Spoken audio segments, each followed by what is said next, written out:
Your day and stay safe. From KCRG TV9, this is First Alert Weather Now.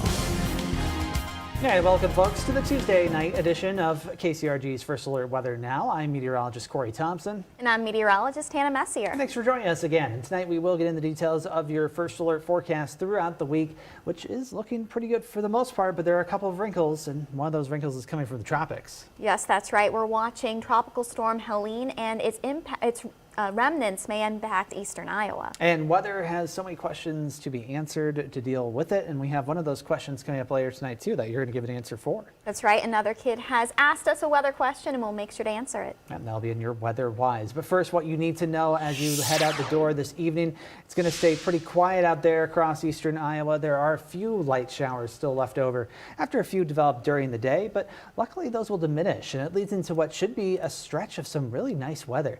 Pop-up clouds are possible just about every afternoon as we go through the rest of the work week, but we keep our temperatures very comfortable. Eventually, though, we do get some of those tropical impacts. Helene will be moving inland and affects us at least in a minor way at the very least by this weekend. Now, pinpoint Doppler radar shows where we stand in terms of this shower and even thunderstorm activity. There were a couple of storms in central and western Iowa earlier this afternoon that produced a couple of reports of hail. Now here in eastern Iowa, there have been reports of rain, but severe weather and hail has been not present here in this part of the world, which is good to see. But if you live up toward the Sherman area or just south of Iowa Falls, in the Tama area too, a couple of light showers moving through over the next few minutes, but things should generally stay dry for most of us. And as we go through the night, skies turn generally mostly clear. Temperatures falling into the upper 40s to low 50s by the time you wake up on Wednesday.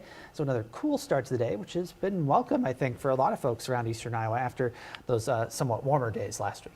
It's starting to get to the point where you need a sweater in the morning, but then you take it off in the afternoon because it gets a little too warm. Yeah, and that gives you kind of the best of both worlds a little bit, which is good news. But we're not dealing with anything too serious around here, fortunately. But in Florida, mandatory evacuations are now underway in at least 7 counties. Tropical Storm Helene is expected to make landfall as the strongest storm in the U.S. in over a year. CNN's Laura Aguirre reports on the preparations underway. We always say, hide from the wind, run from the water. Potentially life-threatening levels of both are bearing down on the southeastern U.S. this week. In Florida, local and state leaders are assuring the public Tuesday they are prepared for what's coming and a warning to take this storm seriously. We go through training. We have experience with this. We have high water vehicles. All of that is in place.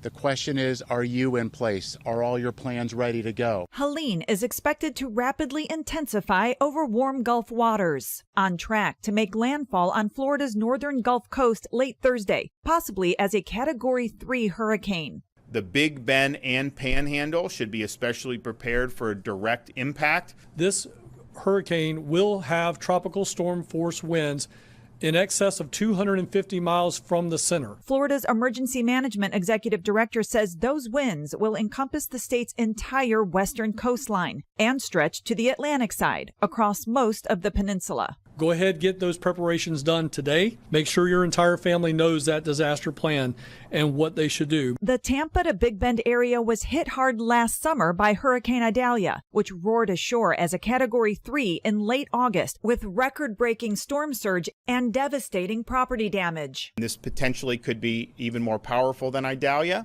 We'll see. I'm Laura Aguirre reporting. This is one of the 2 major weather systems we're tracking. In Mexico, 2 people died in a landslide after John made landfall overnight as a Category 3 hurricane. It has since weakened to a tropical storm. The storm brought heavy rain and triggered warnings of life-threatening floods. Now we see that we actually have John pretty much deteriorated just off the coast of Mexico. Still some well-organized thunderstorms, but they're not anywhere near hurricane strength anymore, just a cluster of thunderstorms off the coast of Mexico. Now let's zoom forward to Tropical Storm Helene. This update is as of 4 p.m. this afternoon. Helene is still this cluster of storms. However, it does have a defined center, which is one of the reasons why it is now a tropical storm with winds of 50 miles per hour, gusts of 65 miles per hour. It's moving to the west-northwest at 12 miles per hour. Now, we have Hurricane Hunter data from the National Hurricane Center. Tropical Storm Helene was recorded to have 48-mile-per-hour wind speeds earlier today. One of the reasons why it was prompted to become a tropical storm was from this data from this Hurricane Hunter aircraft. Now, Tropical Storm Helene is forecasted to move past Cancun towards the north as a Category 3 storm before moving into the Midwest. As it moves into the Midwest, Helene is forecasted to weaken into a subtropical low before it makes its way towards the Midwest. Now, there are multiple watches and warnings along the coastline in relation to Tropical Storm Helene. We've got hurricane warnings in the Big Bend portion of Florida. We have hurricane watches further inland in South Georgia, and Tropical Storm Watch is even farther inland. One of the major impacts that we have with storms such as this is storm surge. Now, along the western coast of Florida, we have about 3 to 5 feet of storm surge possible in the southern portions of the peninsula. Up by Tampa, closer to 4 to 8 feet, and then north of Tampa, 6 to 10 feet. Getting farther to the north along Florida's northern coast. Along the Nature Coast and the Forgotten Coast, we have 10 to 15 feet of storm surge possible. That is along the Nature Coast. Along the Forgotten Coast, about 5 to 10 feet, and then farther west, 1 to 3 feet. So storm surge will be a major impact with Helene potentially. And Helene is forecasted to make landfall as a Category 3 storm. With Category 3 storms, you can expect coastal flooding. Power lines could be snapped, along with major damages to the outside of homes with Category 3 storms. Heavy rain expected with the system that we could see from Helene, mainly in southeastern portions of the country and of course down in Florida. Our area, we could see very light chances for rain, and that's why we have rain in the forecast for this weekend, just because 1 or 2 isolated showers could develop in our area as the remnants of Helene move through the area. But again, we've got pretty quiet conditions here in eastern Iowa. We have Chief Meteorologist Joe Winters with your forecast for fun. It's the time of the year, some of the fun that we have out in the area is looking for some beautiful fall color. And we take a look at explore.com. This is looking ahead during the next week. So this weekend, think about that. Really looks like some near peak color across northern areas of Minnesota as well as North Dakota, northern Wisconsin, the UP of Michigan. In fact, some spots in northern Minnesota already at peak. So it looks like that's the area seeing lots of color right now as we head into the weekend, and some very patchy color continuing to develop farther south across Iowa as well as Wisconsin. If you're headed out on your bike the next 3 days, looks pretty nice. Winds really not an issue. You'll want to watch Friday. Looks like some stronger northeast winds are going to be with us, so kind of plan your route accordingly. Maybe ride southeast to northeast so that you can avoid that wind as you come back. Fall activities forecast for tomorrow looks great. Maybe it's the apple orchard. Maybe it's heading out to a pumpkin patch. 51 degrees at 6. At noon, we're at 71, 74 at 6, and that pumpkin patch forecast the next 3 days looks good as well. Mid to upper 70s, a slow warming trend, but overall dry if you're headed out to take a look at some pumpkins. Now, this weekend, Oktoberfest happens in Waterloo, and I'll tell you, Friday as they prepare, the weather is quiet. On Saturday and Sunday, we'll have to watch. Some scattered areas of showers are possible Saturday as well as Sunday. Highs both days for Oktoberfest up in Waterloo in the mid to upper 70s. Lots of fun going on, more coming as we head through the weekend, and every day you can always expect your forecast for fun. Now, your First Alert forecast with meteorologist Corey Thompson. Thanks, Joe. And it looks like a pretty easy evening around eastern Iowa this evening, too. Just a few of those patches of clouds. We have had some showers that have tried to develop, but they have generally started to fall apart as we lose the heating of the day. And we're starting to notice those temperatures trend a little bit downward, too. Cedar Rapids at 69 degrees, 72 in Waterloo.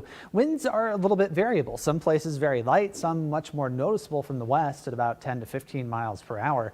But those, too, should actually trend lighter as we go through the rest of the evening. So your First Alert, all green across the board here as we look ahead over the next 24 hours. We're losing that shower chance over the next hour or two during the evening hours of Tuesday, and then after that we are not going to see it return for your Wednesday. Here's pinpoint Doppler radar over the last several hours. So notice how more widespread there was this band of lighter rain or some embedded heavier showers within it. These lighter showers are now all we have left in our far western counties. Maybe a shower or two trying to develop near the Quad Cities, but even that looks like ground clutter at this point. A few heavier storms developed in central Iowa, but those have also started to fall apart. And so as we go through the next couple of hours, here's where we are in pinpoint futurecast. 8 o'clock o'clock, still those patches of clouds, but even by late this evening, we're seeing much more clearing as we lose the development that pushes that air upward during the day. That heating of the ground makes that air rise into those clouds and showers and storms, and we just don't have that during the nighttime hours. Now, tomorrow morning, we still don't have that just yet. We're going to warm things up, though, as the day goes on. And so by about noon and beyond, watch how this area of clouds pops up again.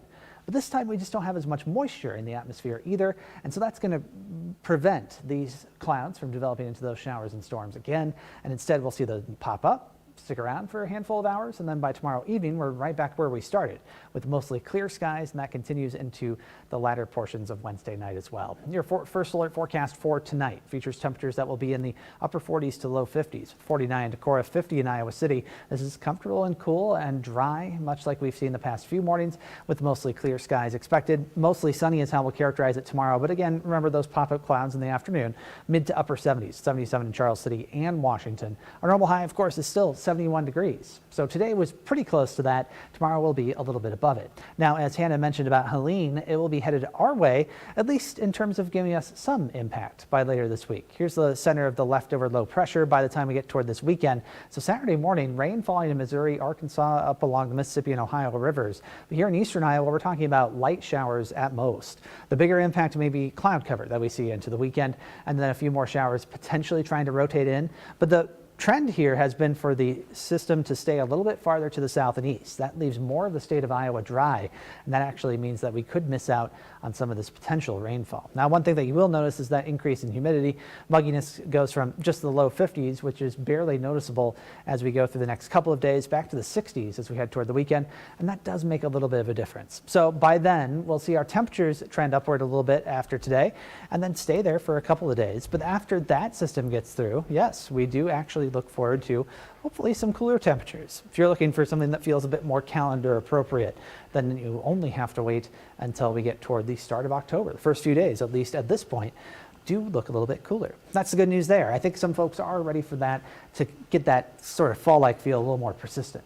Yeah, I'm excited for fall-like temperatures. Unfortunately, the 9-day looks pretty dry though, Corey. It does. No showers and storms out there. Even though there aren't showers and storms in the forecast, we have a Bowen Gherkin. He asked a question about storms this week in WeatherWise. What is lightning? That is a fantastic question, Bowen. Let's talk about it. So lightning occurs because of different charges between the atmosphere and the ground. So towards the ground, we have more positive charges, which are attached to objects like trees and houses. Now up in the clouds, because of the interaction between ice crystals and water droplets in the clouds tend to have negative charges attached to them, and positive and negative charges are actually attracted to each other. So the positive charges at the ground reach for the negative charges up in the cloud and vice versa, and then when they connect, we get lightning. Now, lightning can be pretty dangerous. Any thunderstorm is dangerous because of that lightning. And lightning strikes in the United States 25 million times in 1 year, and about 20 people are killed in a year in the U.S. from lightning, which is why it's important when thunder roars to go indoors, or when you see lightning to go inside. Now, lightning fatalities during sporting events is something that we have to think about. There's a reason why sporting events can get delayed because of lightning. Now, soccer can get lightning fatalities for outdoor sports. Soccer is about 40% of those, baseball about 10% of those, and golf about 27% of those. And actually, males outnumber females in lightning-related fatalities, so unfortunately, it looks like males suffer from lightning a little bit more than females do. But thank you so much for the question, Bowen. If you want to send in a question to WeatherWise, and we'll answer it here on Weather Now, go to kcrg.com/unews.